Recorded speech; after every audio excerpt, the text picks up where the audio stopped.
एक कृष्ण हमारे भीतर खड़ा होता है। जब हम सूर्य नारायण भगवान को अर्घ देते हैं, जल चढ़ाते हैं, तो वो जल पृथ्वी पर जब गिरता है तो उसके छींटे हमारे शरीर पर लगते हैं। क्या वो ठीक है? क्या वो श्रेष्ठ है? तो शिव महापुराण की कथा कहती है, जब हम सूर्य को अर्घ देते हैं, सूर्य को जल चढ़ाते हैं, वो पानी जब पृथ्वी पर गिरता है, उसके छींटे हमारे शरीर पर लगते हैं, तो वो श्रेष्ठता का भाव निर्मित करते हैं। वो गलत नहीं हो सकता।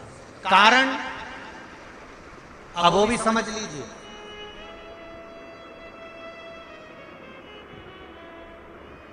अब सूर्य नारायण भगवान को आप जल चढ़ा रहे हो तो छींटे नहीं लगे, उसके लिए क्या स्टूल पे चढ़ के चढ़ाओगे कि कुर्सी पे चढ़ के चढ़ाओगे? अरे बोलो तो सही। अब कई लोगों के दिमाग में यह बात भरा गई कि हम भगवान को जल चढ़ाते हैं, वो हमारे शरीर में छींटे लगते हैं, जमीन पे से पानी गिरता है, वो हमारे शरीर को छींटे लगते हैं, भगवान को अच्छा नहीं लगता होगा। कौन ने कहा? पहले तो उसको पकड़ के ला।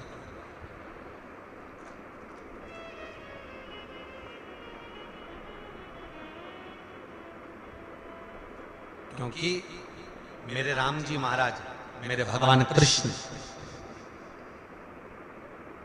बड़े बड़े संत, साधु, सन्यासी, तपस्वी, साधक, उपासक जितने भी हुए, जिन्होंने सूर्य की आराधना करी, इन्होंने टेबल पे चढ़कर या कुर्सी पे चढ़कर जल नहीं चढ़ाया। इन्होंने पृथ्वी पर खड़े होकर ही, क्योंकि पृथ्वी तत्व के देव हैं शिव।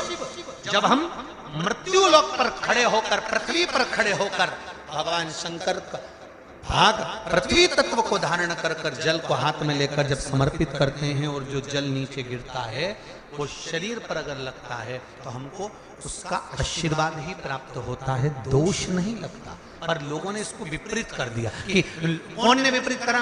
कई लोगों ने इसको विपरीत कर दिया। कौन ने विपरीत करा? तो जो दूसरे धर्म के लोग होते हैं, जिनको हिंदू धर्म से नफरत होती है और जो हिंदू धर्म की पूजन, सेवा, अर्चना को समाप्त करना चाहते हैं, वो धीरे धीरे धीरे धीरे कहने लगे कि सूर्य को जल चढ़ाओगे तो शरीर में लगेगा, शरीर में लगेगा तो दोष लगेगा। इसको कह कहकर घर घर में सूर्य को जल चढ़ाना लोगों ने बंद कर दिया कि आप जल चढ़ाएंगे तो दोष लगेगा, शरीर पे छींटा लगेगा, शरीर को ऐसा लगेगा।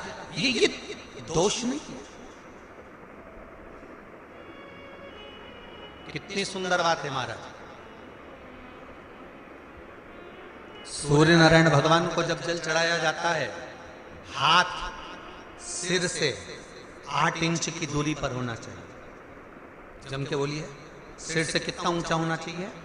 8 इंच ऊपर अपना हाथ होना चाहिए मस्तक से सूर्य को जल चढ़ाते समय। और ना चांदी का, ना स्टील का, ना लोहे का, ना प्लास्टिक का, ना कांच का, ना सोने का कोई बर्तन, ना कांसे का, ना एल्युमिनियम का, ना पीतल का, केवल एक पात्र होना चाहिए, वो है तांबे का। काय का पात्र होना चाहिए? तांबे का पात्र। और सूर्य नारायण भगवान को जब 8 इंच ऊपर तुम्हारा हस्त है, और जब हम सूर्य को जल चढ़ा रहे हैं, कैसे जल चढ़ाना है वो भी समझ लीजिए। अगर कोई कैंसर का मरीज है, जिसके चेस्ट में कैंसर आ गया हो, लेफ्ट में, राइट में कहीं पर कैंसर आ गया हो, या कोई गठान आ गई हो, तो महाराज आप जल चढ़ाते समय उस जल की धार को सूर्य भगवान को जब चढ़ा रहे हो, तो धार आपकी गठान की ओर जाना चाहिए, जिससे सूर्य की किरण उस जल में से आपके उस स्थान पर पड़े, उस जगह पर पड़े जहां पर गठान है। महाराज आप लगातार जल तो चढ़ाना चालू करो, अच्छे अच्छे डॉक्टर फेल हो जाएंगे और कह देंगे गठान ठीक हो।